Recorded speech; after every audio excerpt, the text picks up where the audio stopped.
Pemirsa, Presiden terpilih 2024-2029 Prabowo Subianto menyambut usulan Gubernur Jawa Timur Khofifah Indar Parawansa untuk mengerahkan pondok-pondok pesantren di Jawa Timur sebagai wadah mendidik anak-anak dari Gaza.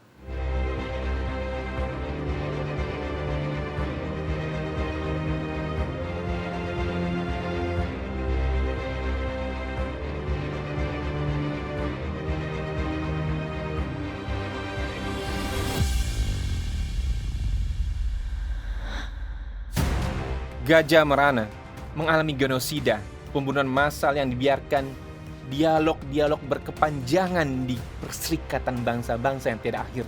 Di emosi antara Eropa dan Asia, tapi Zionis tetap diam saja.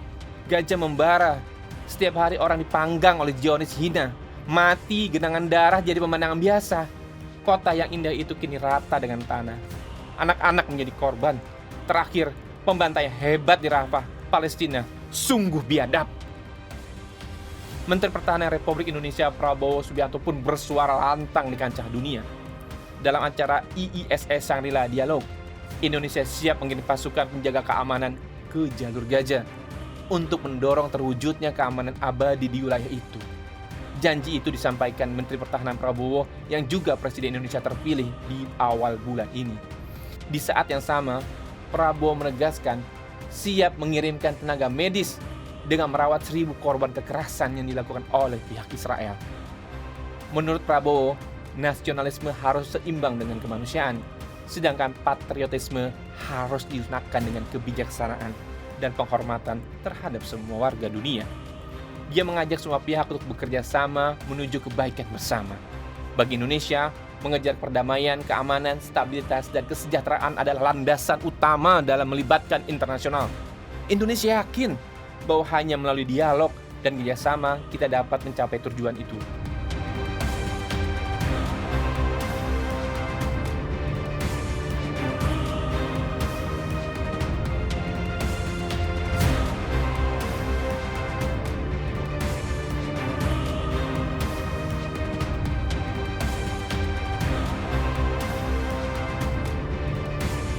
Yang terbaru, Prabowo setuju dengan usulan dari calon gubernur Jawa Timur yang mengungkapkan bahwa pihaknya siap menampung 1.000 anak-anak dan wanita untuk dievakuasi dan diselamatkan serta diberikan pendidikan di lembaga-lembaga pendidikan di Jawa Timur yang dikenal sebagai kota santri.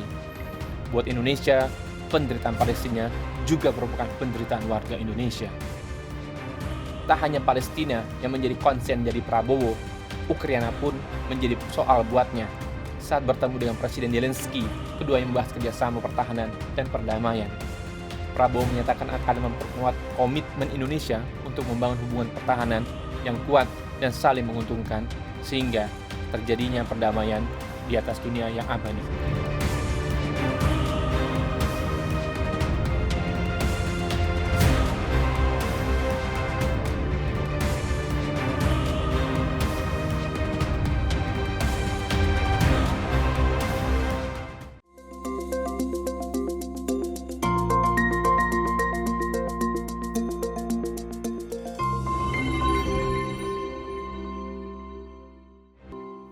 Ya pemirsa, untuk membahas hal tersebut telah hadir bersama kami Wakil Pimpinan Redaksi Garuda TV, Virgandi Prayundantoro. Selamat malam Mas Gandhi. Selamat malam Arif dan dari laporan 8 malam kali ini. Ya benar, Mas Gandhi, terkait dengan keberanian Pak Prabowo mengungkapkan bahwa Pak Prabowo juga itu berani mendukung Gaza dan juga Palestina untuk kemerdekaan Palestina sendiri. Itu apakah menjadi perhatian khusus bagi dunia dan juga apakah pandangan dari Prabowo serta usulan yang disampaikan kepada di forum dunia tersebut didengar oleh dunia, Pak? Ya, Arif dan pemirsa di Garuda TV, memang ini satu hal yang memang kita lihat bersama bahwa Presiden terpilih yaitu Pak Prabowo Subianto sudah menyampaikan hal tersebut di beberapa kesempatan, salah satunya di IISS Shangri-La Dialog 2024 kemarin di Singapura.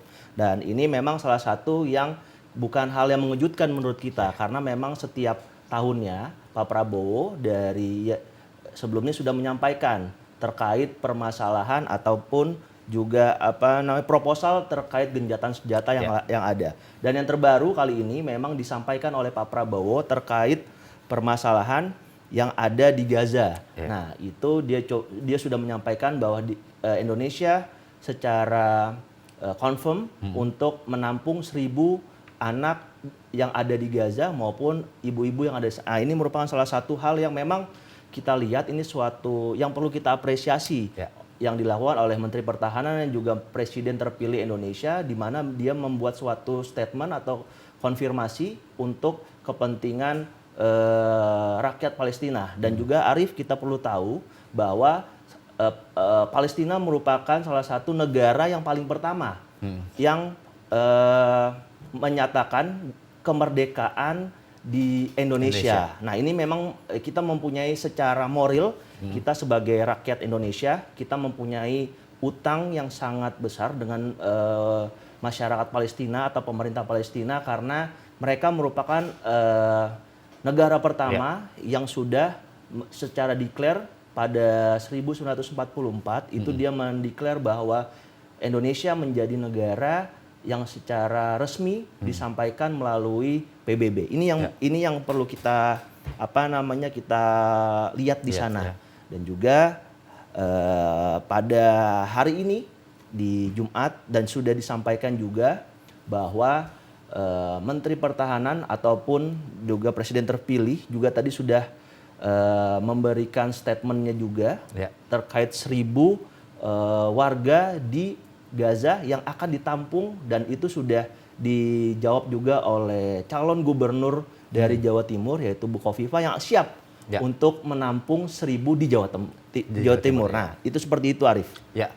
Sebelum kita bahas usulan-usulan untuk menampung 1.000 warga Gaza di Jawa Timur ini, Mas, kita mau bicara mengenai kenapa nih rakyat Indonesia ini selalu kuat memberikan dukungan terhadap kemerdekaan Palestina, terutama di Gaza juga ya, Mas ya. Betul. Itu selain bisa dibilang hutang budi, karena mereka mengakui kemerdekaan kita yang pertama, negara di dunia yang pertama mengakui kemerdekaan kita. Apakah ada hal lain yang membuat warga Indonesia itu peduli dengan adanya gencatan senjata di Gaza tersebut, Mas? Ya, Arif, memang kita melihat bersama bahwa hubungan secara antara Palestina dengan Indonesia itu memang cukup kuat. Antara pemerintah maupun apapun, kita sebagai rakyat Indonesia terdepan memberikan bantuan apapun. Kita bisa melihat banyaknya warga-warga yang memberikan dukungan kepada Palestina terkait dengan aksi-aksi yang tidak berperi kemanusiaan yang kita lihat yang ini. Dan ini juga langkah ini memang kita juga mempunyai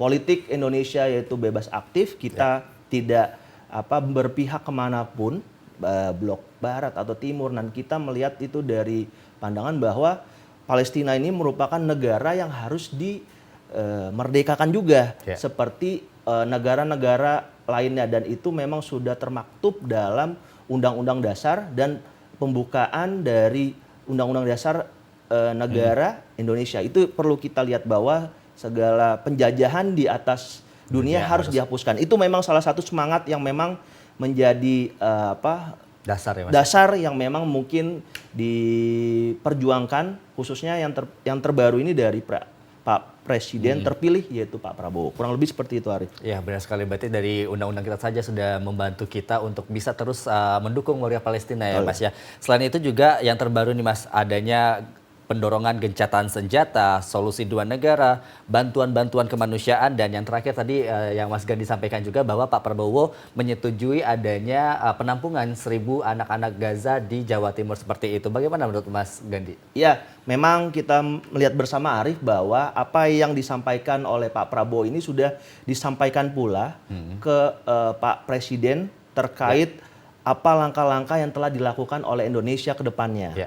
Jadi kita bisa melihat dari informasi-informasi yang ada bahwa Pak Prabowo sudah melaporkan apapun terkait juga yang terbaru ini, Arif, terkait pelaksanaan KTT Gaza di Yordania 11 Juli. 11 Juni mendatang. Nah, ini dilaporkan bahwa Indonesia mempunyai peran penting dalam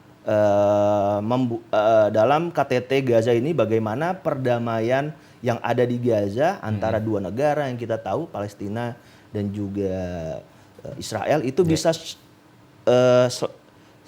secepatnya diselesaikan dengan adanya mungkin dengan gencatan senjata ataupun dengan apapun. Ini memang salah satunya juga kita punya informasi Arif bahwa Indonesia juga siap mengirimkan tenaga kesehatannya untuk rumah sakit lapangan di daerah Gaza dan juga mereka siap tenaga-tenaga kesehatan ini dikirimkan untuk bekerja sama dengan negara-negara lain seperti Uni Emirat Arab. Dan ini memang kita lihat salah satu hal yang memang perlu kita apresiasi bahwa Indonesia terdepan untuk memberikan suatu hal yang penting untuk rakyat Palestina melalui hal-hal yang disampaikan melalui forum internasional. Banyak ya hal-hal yang dilakukan untuk membela Palestina pastinya, Pak. Betul, Arif. Baik, selain Gaza ini kita juga akan membahas editorial lainnya pemirsa, dan sejumlah masyarakat memberikan tanggapan juga terkait dengan adanya pemberian izin tambang terhadap ormas keagamaan. Mereka menilai bahwa pemberian izin terkesan positif, terlebih apabila bisa dijalankan secara maksimal.